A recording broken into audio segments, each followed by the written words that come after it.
Alrighty, so just when you thought DJI was done releasing products, they dropped this. This is the Mini 3. It's the much more affordable version of the Mini 3 Pro.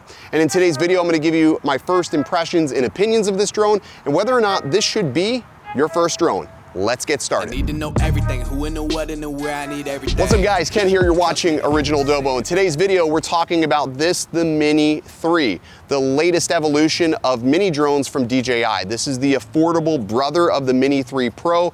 They went ahead and removed some hardware and also changed the software a little bit to keep the cost down, so it makes it much more budget friendly, while actually also improving the overall use of the drone. So in today's video, we're gonna go through all of that, but let's just start off with what they removed from this to keep that price down. All right, let's take a look at some of the design changes that they made on the Mini 3 to keep the cost down versus the Mini 3 Pro. The most obvious thing is the fact that this lacks obstacle avoidance in 360 degrees. So in the front of the Mini 3 Pro, we have big obstacle avoidance sensors, while there are none on the Mini 3. Same is said for the bottom and the back version that gives us that 360 degree protection. So if you're somebody who needs obstacle avoidance, you may want to look at the Mini 3 Pro. But if you're somebody who doesn't really rely on obstacle avoidance, the Mini 3 is a solid choice. Now there's one other design change that I want to point out that I feel is an enhancement of the Mini 3 versus the Mini 3 Pro, and it's this right here. In the front, we now have landing gear that keep the Mini 3 much more stable than the Mini 3 Pro on uneven surfaces. One of the biggest issues I had with the Mini 3 Pro was that it would teeter on uneven surface or gravel, as to where the Mini 3 no longer teeters back and forth. So subtle changes, but nonetheless, I think a massive improvement while still keeping the cost down. All right, let's talk about how you're going to be piloting the Mini 3. We have the DJI RC N1, which is the version of the RC without a built-in screen. Then we have this is the DJI RC. It has a 700 nit built-in screen, super fantastic, and I think it's the best budget-friendly option for smart controllers on the market today. So one thing I do want to make mention of is in order to get this price point down even further, DJI opted to go with OcuSync 2 versus OcuSync 3.0. And I don't think it makes much of a difference as you're still getting 10 kilometers or 6 miles of range. All right, let's go ahead and talk about the battery life, because this is pretty impressive when we start talking about the breakdown, since there is no longer obstacle avoidance built in to the Mini 3. You get 51 minutes of flight time or 38 minutes of flight time, depending on what battery you are using. So in my hand, I have the extended range battery and I have the standard range, which is the 249 gram battery. Basically, if I put the standard battery in, the Mini 3 Pro will weigh exactly 249 grams. When I put the extended range, it's going to be slightly over. Not a huge deal depending on what country you're living, but you get 51 minutes of flight, which is absolutely bonkers with the extended range battery. And if you bundle the Mini 3 with the Fly More combo, you can get even more batteries at a relatively affordable price, which is pretty nuts. We'll talk about price here in a little bit, but let's talk about the camera quality of the Mini 3. You know what stinks? Sitting next to this garbage. But what doesn't stink is the camera quality coming out of the Mini 3. Now, one would assume because they removed that Pro badge that the camera quality wouldn't be as good. But it is, because the camera is essentially the same, with some of the software features removed and some of the added frame rates that the Mini 3 Pro was capable of shooting in, this cannot. So let's just run through this really quickly. So first things first, there is no D-Cinelike on board, which also means that there is no 10-bit color on the Mini 3. If that's not a deal breaker to you, then keep listening. They also remove some of the higher frame rates from recording. So in 4K, you get a maximum frame rate resolution of 4K 30 frames per second, 4K 24. And if you want to be able to use 60 frames per second, you need to be filming in 2.7K 60 frames per second. There's also some 1080p options, and they remove the ability to film in slow motion. None of this is really a huge deal breaker to me, with the exception of maybe the D-Cinelike, but that only matters if you're somebody who's creatively changing the way the image looks, or you actively need D-Cinelike for that 10-bit color. And I gotta tell you, most of the time that I film with the Mini 3 Pro, I use the standard color profile. So let's go ahead and get this up in the air and get some sample footage so you can take a look at it.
So one nice thing about the Mini 3 is the fact that you're not missing out on a lot of the features as far as the vertical video and photo from the Mini 3 Pro. This still has that. The gimbal's still able to turn into that 9:16 mode, which I think is really fantastic if you want to post really fast videos from the Mini 3 without doing any editing. And because this is not a Pro version of the Mini 3, there are some smart features that are not available on this drone, such as Active Track. Active Track is a big thing on the Mini 3 Pro. It's not available here because we don't have obstacle avoidance, which relies on APAS to navigate this safely through obstacles. Now, there are some smart video modes available, such as the Droney, the Helix, the Rocket, and the Orbit available still, but anything that relies on obstacle avoidance has been removed from the Mini 3. And another nice thing, and I can't state this enough, is because it's the simplicity of using this, and because there's no desync-alike, I don't really feel compelled to be overly creative. I can just simply transfer my files directly to my smartphone and post it out on Instagram or TikTok really quickly. Thanks to that vertical video, it's already in the format that I need. All right, so conclusion and price. So I have some prices here of the Mini 3. So for just the drone alone, it is $469. For the DJI Mini 3 with the N1 RC, we're looking at $559. And then for the RC, the one with the built-in screen, we're looking at $699. So essentially $300 less than the Mini 3 Pro. And then if you go with any of the Fly More combos with the RC-M1, which is the base version of the controller, you're looking at $718. And then the Fly More combo with the RC with the built-in screen, you're looking at $858. So there's definitely some substantial savings there that make this very, very compelling for a beginner. So what's my conclusion?